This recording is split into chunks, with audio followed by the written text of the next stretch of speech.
Posledice bombardovanja se osjećaju i danas. Još uvek nije otklonjena opasnost od ostataka projektila, municije sa osiromašenim uranijumom i kasetnih bombi.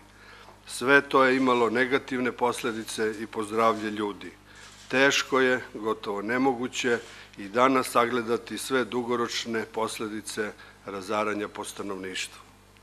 Da li je moglo da se izbegne razaranje? Odgovor na to pitanje znamo. Samo razumom može da se pobedi zlo. I Srbiju i svet prošlost uči da se ne prave greške u budućnosti. Nas da više nikada ne budemo taoci apsurda i da ništa ne podređujemo interesima naroda, a svet da nema političkih ciljeva koji opravdavaju nasilje nad civilima i nad celom zemljom. Odgovorne države nikada ne dovode u pitanje opstanak čitavog naroda, ni svog, niti drugih naroda.